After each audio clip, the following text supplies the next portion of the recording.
Hello and welcome to our second edition of the Cathedral Check-In.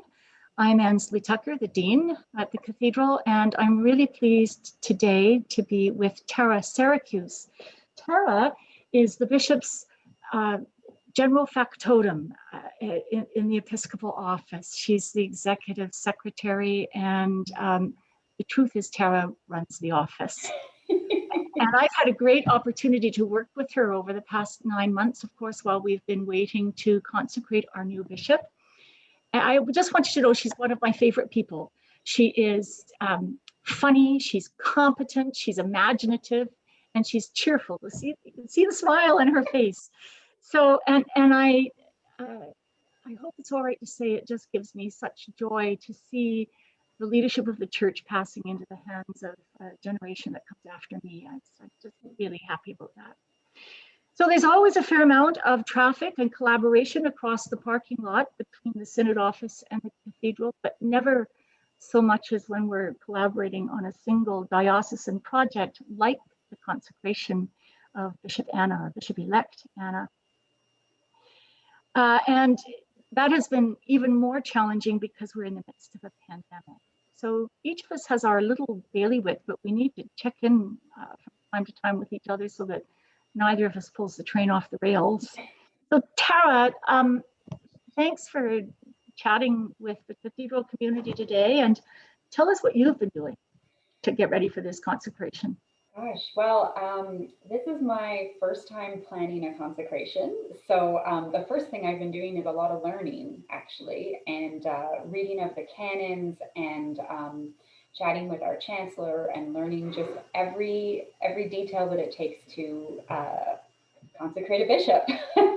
It's pretty complicated, isn't it? I mean, there's a lot of little sticky rules. There are actually a lot more steps than I realized, and a lot of people involved.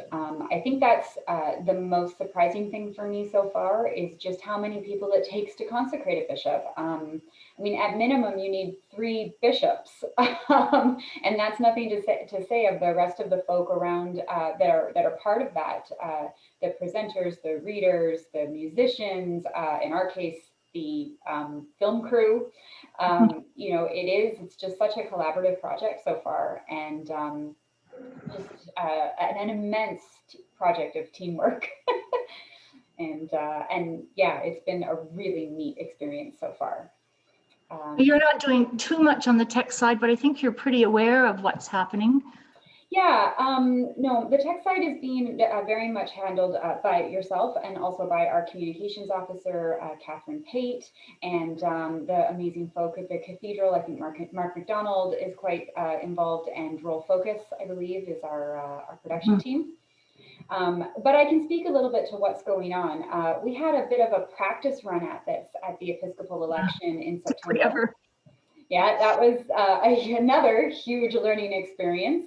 And Roll Focus helped us out with our production team on that as well.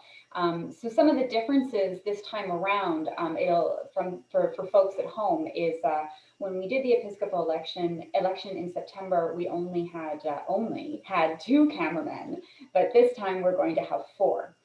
So you can expect some, more high-tech, fancy angles, and just a bit more exciting on the filming front. And it is exciting on the filming front because folks at home will be watching a live stream. So that's very exciting when you're actually there. I can speak from when we were in the Episcopal election. Can I speak a little bit about sort of what it looks from behind? Do they want to know that? Yeah. Yeah. So of course, in the actual nave in the cathedral, you have this time 4 camera people. But behind, in the chapter room, there is this huge, I'm going to use the word machine, but I think it's several computers that make up something called a switcher. And so there's somebody who's in control back in the chapter room, and they can see all the camera folks, what they're filming, and they can switch between those 4 angles. So it's quite amazing to watch. It's very dynamic because everybody is on an earpiece, and you can hear the person who's at the switcher saying, okay, camera 4 getting ready to switch, and go. So the camera people know when their camera is being used on the live stream or when it's not, so that they can run and get a different angle if need be. Sort of like being on a Zoom call and making sure you look good when it's your turn to talk. Yeah, exactly. Exactly. So it's very exciting. It was the first time at the Episcopal election. It was the first time I'd ever seen that. And now I get to be back there, a part of that again, except double the cameras. So I think it's going to be pretty exciting. And I think from a viewer point of view, it's going to be very slick, very easy to watch and enjoyable. And maybe even better than being in the building, because this format gives us such an opportunity to really be up close to the action. Whereas, if we were actually in the building and you end up in, row 12 behind a pillar, you might not have such great a view. So, right. There are some within the liturgy itself. Maybe I can just say a word about the liturgy. A number of things that take place that are very contained and difficult to see. For instance, the vesting of the new bishop, or the receiving of a pectoral cross and a ring, or especially just before the installation of the new bishop, when she will be brought into the cathedral and placed in her bishop's chair, which is called the Cathedral. That's where we get the name Cathedral. She must go outside the locked doors of the cathedral, and she'll use that staff that we can see right behind you in the corner, Tara, to bang on the cathedral doors 3 times, asking to be admitted. Because this is a live stream, we're able to have a camera outside, and for the first time, people will be able to see that happening. So we're kind of excited about possibilities. Yeah, I when I started working this position, I didn't know that we'd be doing video production, but here we are.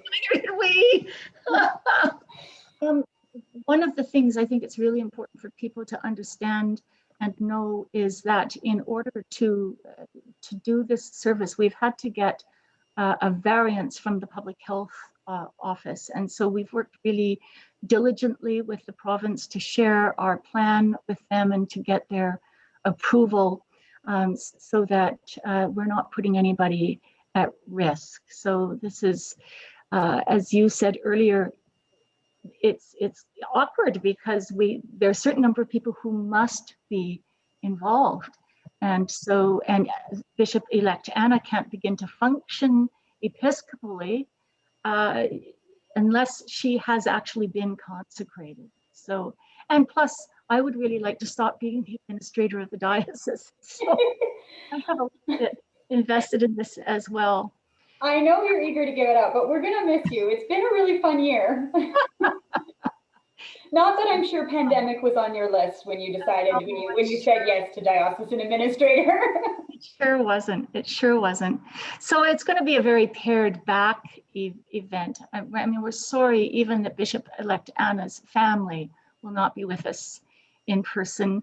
I was looking at Bishop Logan's consecration service, and I think there were 100 named roles in that service, and we've got a core group of 10, and then with some singers and camera people. So and I have to say, it's probably been as much work trying to arrange this for a small number as it would have been arranging something for a cathedral full. So yeah, I agree. I mean, it's just I think also because it's been so new for all of us on how to navigate doing anything in this COVID reality. But I think we're very lucky. I feel very blessed that we're able to put this on, that we can do it in the context that we are doing it. And it's exciting that we have this technology available to us and folks who know how to use it. Yeah. And yeah, I mean, there's a sadness to it, but there's also a deep excitement and celebration that we can make this happen in the way that we are. It's going to be fine. And I think we probably need to wind up, but just to remind people that consecration takes place this Saturday, the 30th of January at 11 o'clock. So you can go on to the diocesan website or the cathedral website, and there will be a very obvious place to click a link to join the live stream. There'll be a little bit of introductory material just before 11 o'clock, but just hang on and we'll begin, barring a crisis, right at 11. It's going to go great. Please pray for Bishop-elect Anna and for ourselves as a diocese. And Tara, thank you.